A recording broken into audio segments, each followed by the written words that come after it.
दोस्तों, एक बार एक आश्रम में एक साधु अपने शिष्यों को योग साधना और अपने लक्ष्य को कैसे पाना है इसके बारे में बता रहे थे। तभी काफ़ी देर से परेशान एक रामानुज नाम का छात्र अपने गुरु से पूछता है कि गुरुदेव, मैं अपने जीवन से बड़ा दुखी हूँ। जब भी मैं अपने किसी लक्ष्य को निर्धारित करता हूँ और उसकी शुरुआत करना चाहता हूँ, तो मेरे आसपास के लोगों की बातों की वजह से कुछ ना कुछ को ऐसा होता है कि जिससे मेरा मनोबल गिर जाता है और मैं उस लक्ष्य को प्राप्त करना तो दूर की बात, उसे शुरू तक नहीं कर पाता। कृपया मुझे समझाइए कि मेरी इस समस्या का क्या समाधान है, क्योंकि ना तो मैं लोगों से दूर जा सकता हूँ और ना ही लोग मुझसे दूर जा सकते हैं, क्योंकि हमें रहना तो इसी समाज में है। अब गुरुदेव उसकी बातें सुनकर मुस्कुराए। उन्होंने रामानुज को समझाते हुए एक बड़ी अच्छी बात का जिक्र किया। उन्होंने कहा कि एक बार जंगल का राजा शेर अपनी गुफा के पास सुस्त बैठा हुआ। अब कुछ मक्खियाँ उसके पास आईं और हर बार जैसे उसकी पूंछ के पास आकर बैठ गई। अब वह ऊपर उड़ती और कभी उसके शरीर पर आकर बैठती, यानी वह मक्खियाँ उस शेर के पूरे शरीर के आसपास घूम रही थीं और उसे परेशान करने के लिए जितना हो सके उतना संघर्ष कर रही थी। लेकिन शेर इन सब से बेफिक्र था।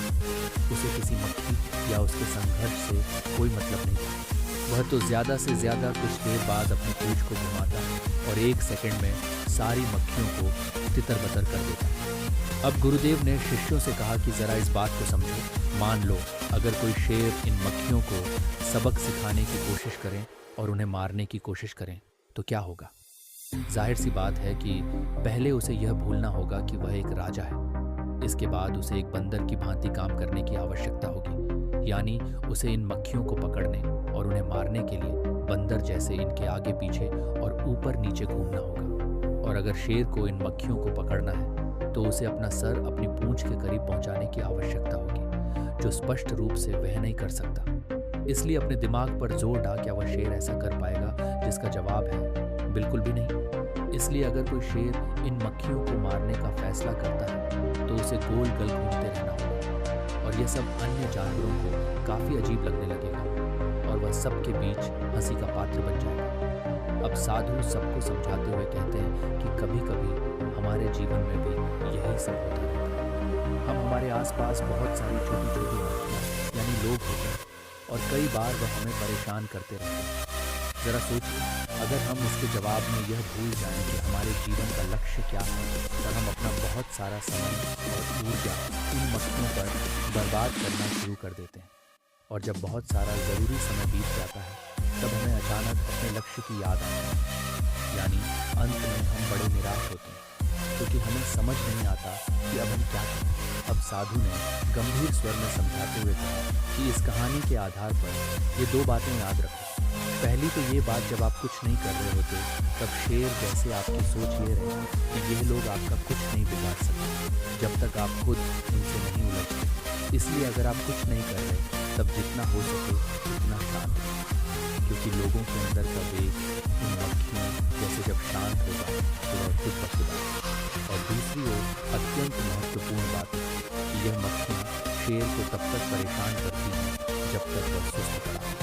लेकिन जब शेर चुस्ती फुर्ती में होता है तो यह मक्खियाँ उसके ऊपर बैठना तो दूर की बात, उसके करीब तक नहीं आती। इसलिए यह बात ध्यान रखो कि आपके आसपास के लोग तब तक आपको परेशान करते रहेंगे जब तक आप अपने लक्ष्य की तरफ ना बढ़े।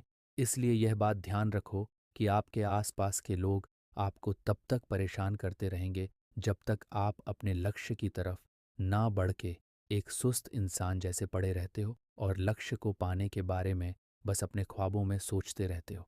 लेकिन जब आप अपने लक्ष्य को पाने के लिए पूरे तरीके से सक्रिय हो जाते हो, तब ठीक उन मक्खियों जैसे यह छोटी छोटी समस्याएं, यानी लोग आपको परेशान करना, खुद बुद्ध बंद कर देते हैं। क्योंकि एक कतिव्यस्त आदमी को कुछ भी कहना इन्हें खुद की बेइज्जती जैसा महसूस होने लगेगा और इस प्रकार आप अपना पूरा ध्यान अपने लक्ष्य पर लगा सकोगे। इसलिए दोस्तों, हमेशा याद रखो कि आप शेर हो और शेर मक्खियों से परेशान थोड़े ही होते हैं। तो दोस्तों, आशा करता हूँ कि इस कहानी से आपको बहुत कुछ सीखने को मिला होगा। अगर आपको यह वीडियो अच्छी लगी हो तो इस वीडियो को लाइक और अपने दोस्तों के साथ शेयर ज़रूर करें। और दोस्तों, ये हमारा एक नया के माध्यम से हम ये अच्छे विचार इस समाज तक लेकर जाना चाहते हैं और ये आप सबके सपोर्ट के बिना बिल्कुल भी संभव नहीं है। इसलिए अपने सपोर्ट स्वरूप हमारे इस चैनल को सब्सक्राइब करना ना भूले दोस्तों। आपका लाइक और सब्सक्राइब हमें आगे बढ़ने के लिए मोटिवेट करेगा। अगर आपके अपने कुछ सुझाव हो तो कमेंट बॉक्स में कमेंट ज़रूर करें। तो मस्त रहे, स्वस्थ रहे और देखते रहे